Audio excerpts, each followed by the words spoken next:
Bonjour tout le monde, je suis Galérien, toujours en galère, et bienvenue dans un nouveau numéro de la rubrique numérique, la rubrique Actu Pop Culture. Pour ce nouveau numéro, je suis parti dénicher quelques infos qui sont assez surprenants et intéressants à en parler. Ce qui fait qu'au programme, on a une combinaison pour être comme Iron Man, oui, comme Iron Man, Minecraft le film qui prend du retard, et le dernier débrief du Nintendo Direct spécial Smash Bros. Donc allez c'est parti, générique.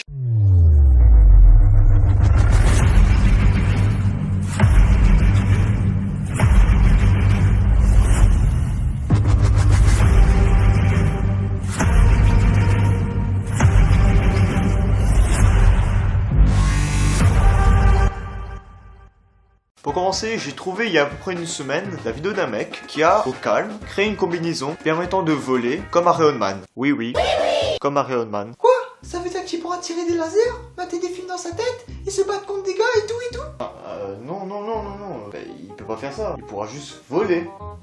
Comme Iron Man, c'est l'idée quoi. Quoi? Mais c'est nul alors! Superman aussi il peut voler! Donc t'aurais dû dire voler comme Superman! Mais t'es con ou quoi? Superman n'a pas d'armure. Espèce de gros enfant.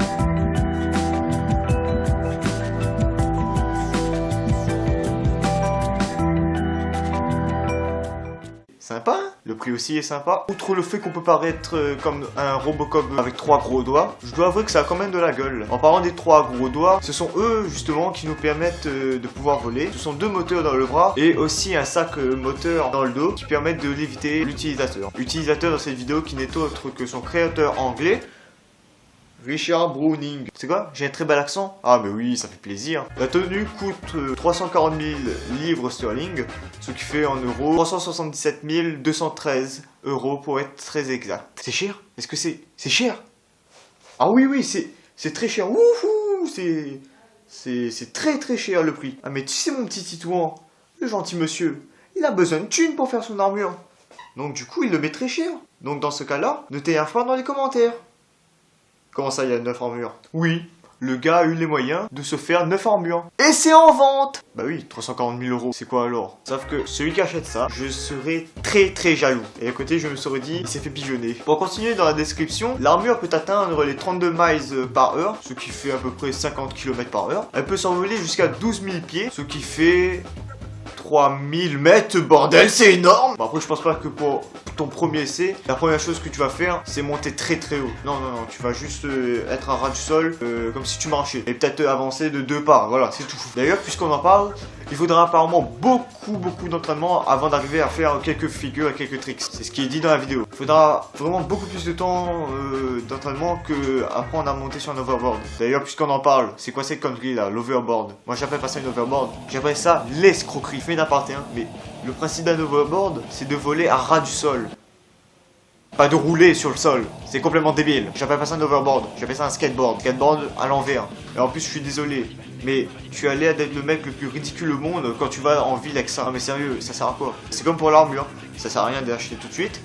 Parce que déjà, c'est cher, et de deux, tu vas pas aller en ville avec ça quand même. Par contre, ce que tu peux faire, c'est que si tu as cette combinaison là, tu peux aller dans un parc, là, tu prends ton armure, tu vas dans un endroit qui est vide, un grand terrain, tu la mets, et là, prépare-toi, parce que tu vas faire un événement à toi tout seul. Bah ouais, les gens ils ont jamais vu ça. Du coup, tout le monde vient pour voir qu'est-ce que tu fais. Là, tu vois, tu voles. Et tu te casses la gueule. Enfin, bref, cette tenue a un certain style et j'attendrai qu'elle soit démocratisée, c'est-à-dire dans au moins une dizaine d'années, c'est obligé, avant de pouvoir la toucher. Et qui sait, peut-être que dans 10 ans, il y aura de nouveaux métiers pour cette armure. Genre designer d'armure d'Iron Man. Bah ouais, autant l'appeler comme ça. Et là, on pourra laisser place à notre imagination, faire des tenues à notre goût. Par exemple, si tu es un fan incontesté d'Iron Man, ben vas-y, amuse-toi. Tu fais des armures de la marque 2 ou de la marque 7, ou bien même changer de perso complètement. Allez, on parle d'un autre univers. Je sais pas moi, tu prends par exemple un personnage iconique du style Ah allez, Maya l'abeille, allez, on s'en fout, Maya l'abeille. Il y a tout pour faire Maya l'abeille avec cette armure. Bon, le problème c'est que tu vas armailler à l'abeille avec deux turbines à la main. C'est pas trop bizarre. Si, c'est quand même bizarre. En tout cas, si vous avez assez d'argent, mon conseil, économisez et renoncez. Ok, deuxième info. On va parler d'un jeu auquel on y a tous joué. Ou alors si on n'y a jamais joué, on a déjà entendu parler. Ou alors regardez quelqu'un y jouer. Je veux bien sûr parler de Fortnite. Non, c'est Minecraft. Alors pour ceux qui n'étaient pas au courant, il y a de cela 2 ou 3 ans, 2 ans, oui voilà, 2 ans, c'était en 2016. La page officielle de Minecraft poste un tweet montrant qu'il y aura bel et bien un film sur l'univers de Minecraft. Avec une date officielle, c'est-à-dire le 24 mai 2019. On avait appris que le réalisateur sera Rob McElhenney, j'ai un très bon accent en anglais je sais, qui a notamment joué dans Philadelphia, et qui aurait aussi l'autre scénariste, car Rob McElhenney était un co-scénariste, et l'autre scénariste serait Jason Fuchs, l'accent anglais de retour, scénariste de Wonder Woman. Mais retournement de situation, mauvaise nouvelle, Rob et Jason quittent le navire et abandonnent le projet Minecraft. Et là j'étais déçu. Sauf que attendez 2 minutes, le film n'est toujours pas mort. Puisque la tâche du scénario a été confiée aux 2 frères Ni, Adam et Aaron. Sauf que le souci, c'est qu'ils sont déjà sur l'adaptation d'une foutue blague cinématographique. Ce truc là c'est un sketch. Je veux parler des maîtres de l'univers, aka Musclor. Vous voyez pas de quoi je veux parler? Bah regardez. Je suis Adam, prince d'Eternia, défenseur du secret du château des ombres. Mon secret, c'est de posséder une force fabuleuse depuis le jour où j'ai levé mon glaive magique en criant « Par le pouvoir du crâne ancestral, je détiens la force toute puissante !» Oui, une adaptation live de ça. Ça, c'est un des dessins animés les plus gênants que j'ai jamais vu. Au lieu de faire un film sur un dessin animé qui est aussi mauvais que Kara Saint-Germain sur Call of Duty, pourquoi vous faites pas Minecraft? Sérieusement, il y a tellement de potentiel scénario avec ça. Bah non, ils vont faire Musclor. Non, les gars, faites Minecraft. Musclor, on n'en veut pas. C'est ringard, c'est moche. Et j'ai pas envie de regarder Musclor au cinéma, ok? La seule personne qui est encore en jeu, d'ailleurs jeu Minecraft, le jeu de mots, c'est Roy qui est le producteur du deuxième film Lego Aventure, si je dis pas de bêtises, et qui n'est même pas encore sorti. Vous voyez un petit peu l'embarras là? Et ben finalement le film Minecraft ne sortira pas à sa date prévue. Elle a pris encore du retard. Et en plus de ça, il n'y a pas encore de réalisateur disponible. Triste vérité. Allez, on passe à la troisième info. Pour ceux qui ont suivi le Nintendo Direct mercredi dernier, vous savez sûrement de quoi je vais parler. Donc ce sera l'occasion pour moi et pour vous de faire un petit débrief. Mercredi dernier, Sakurai, le créateur de Smash Bros, nous fait un petit live pour parler des nouveautés à venir et des nouveautés non évoquées à l'E3 2018. Alors, le live commence assez tôt pour le coup, c'est-à-dire à 16h en France, ce qui fait à la Réunion 18h. Alors comme tout le monde et comme tout bon joueur, j'ai regardé le live en rediffusion. Oui. J'ai oublié le live. Le direct commence, et là ils passent pas par 4 humains, ils y vont direct quoi. Ils te balancent tout de suite 2 nouveaux persos d'une nouvelle licence qui est Castlevania. Et ces 2 nouveaux persos ce n'est autre que Simon Belmont et Richter Belmont.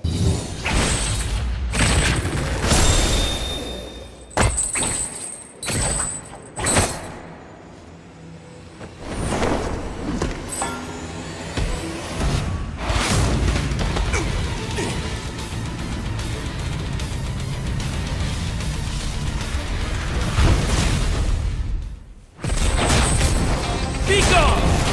You don't belong in this world, monster! Alors vous ne les connaissez peut-être pas, donc vous ne connaissez sûrement pas le jeu. Ceux qui connaissent, ben ok, tant mieux. Alors Simon aura comme arme principale son fou en métal qui sera utile en attaque à distance. D'ailleurs il peut faire aussi l'hélicobite avec. Alors en attaque à distance, comme je disais, ce qui sera très emmerdant pour un mec qui prend un perso qui est au corps à corps, genre Little Mac. Non mais le mec qui prend Simon, il veut pas se faire taper quoi.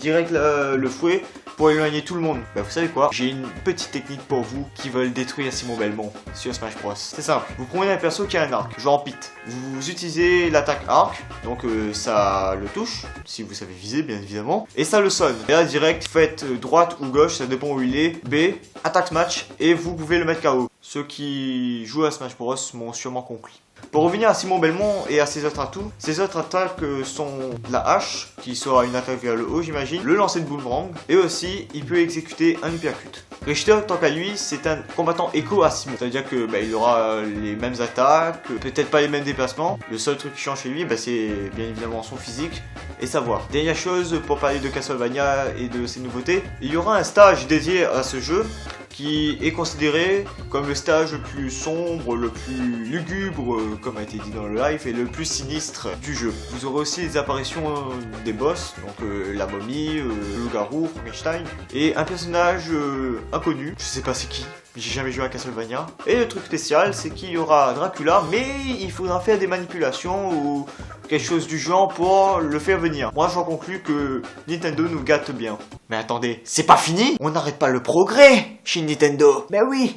Il y a d'autres personnages qui sont arrivés. Chrome de la saga Fire Emblem, Dark Samus de Metroid. Chrome qui est un combattant Echo également à Roy. Et Dark Samus qui est un combattant Echo à Samus, oui, je vois que vous suivez bien. D'ailleurs, c'est bien puisque ça fait maintenant 4 persos dans la famille Metroid sur Smash Bros. On avait d'abord Samus, puis Samus sans armure, puis Riley récemment, et puis Dark Samus encore plus récemment. Néanmoins, ils ne se sont pas stoppés pour le lot de nouveautés. Il y a un truc qui m'a tilté et qui attire mon attention, c'est aussi le changement aléatoire des stages. En parlant de stage, celui du mode entraînement a beaucoup changé. C'est maintenant un décor de quadrillage, un peu qui fait mathématique, mais c'est pas pour rien que ce soit comme ça. C'est-à-dire que quand vous allez frapper votre punching ball, si je puis l'appeler comme ça calculera les vitesses de force de frappe et la distance également. Dernier point à aborder, c'est que dans ce Smash Bros, on fait tout très grand. Il y a plus de 103 stages disponibles. C'est 2 fois plus grand que dans Smash 4. Et je dis 103 sans compter le champ de bataille, le vaste champ de bataille et la destination finale. D'ailleurs, c'est une bonne transition pour parler de ce stage en particulier, car je trouve qu'il est quand même assez dark comparé à ses prédécesseurs. Non, sans déconner, on dirait qu'ils ont sorti des abysses. Sérieux, c'est trop dark pour moi. Avant, la destination finale, c'était dans le thème de l'espace, dans le thème du vide, quoi. Alors, je dis pas que j'aime pas le stage, mais ça me fait quand même bizarre. Hein.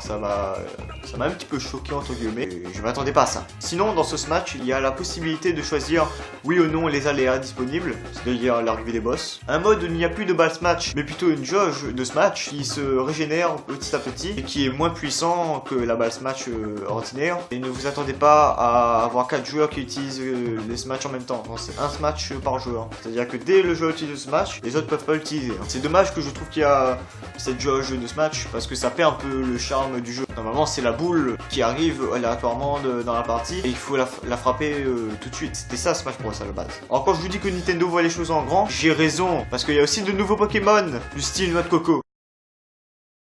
Noix de Coco. Alors vous allez me dire mais qu'est-ce qu'il fait? Ben il reste là au milieu comme un mur, comme le mur de Berlin, tu vois. Et il bouge pas. Ce qui donne des situations du style je voulais taper mon adversaire mais maintenant je peux plus parce qu'il a placé son Noix de Coco au milieu. Super, merci. Il y a aussi de nouvelles armes qui sont ma foi sympathiques. De nouveaux trophées aide dont un qui est putain de gigantesque.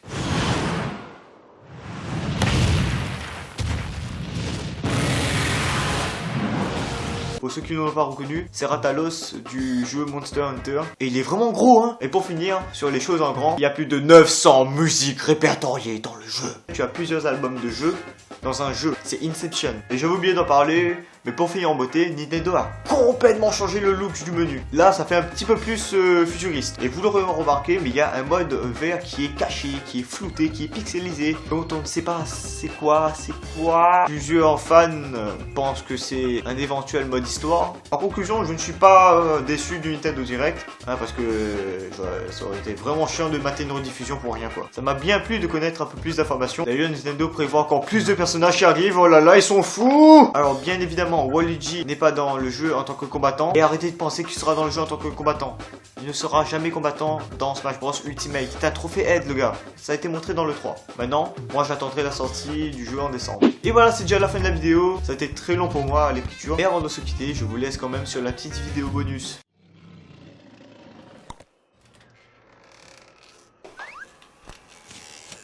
C'est pas fini ?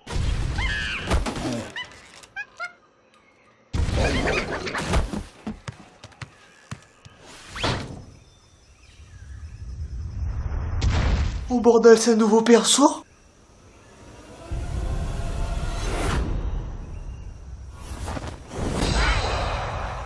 C'est la blague quoi.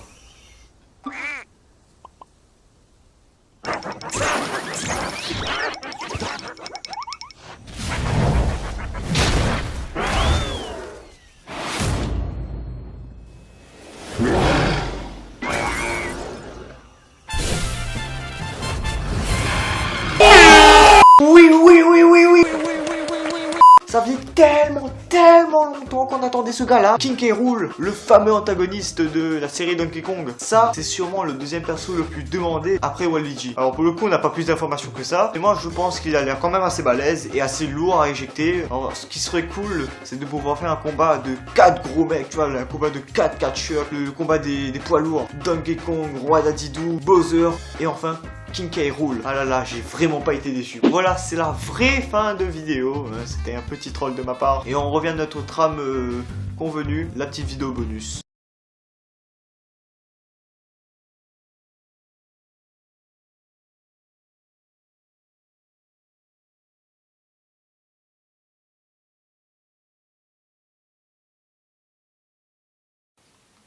Attends, c'est tout? C'est que ça? Juste un papy qui fait l'arrosoir. Alors, première question que je me suis posée face à ça, c'est une question existentielle qui n'est pas très originale, oui, mais c'était... Pourquoi? Oui, qu'est-ce qui lui a poussé à faire ça? C'est un pari qu'il a perdu? C'est une action de l'action vérité? Ou alors il s'emmerde vraiment chez lui au point de faire ça? Si c'était lui, mon papy, bah je l'accompagne dans sa connerie quoi, je suis pareil. Par contre, je l'habille mieux, hein.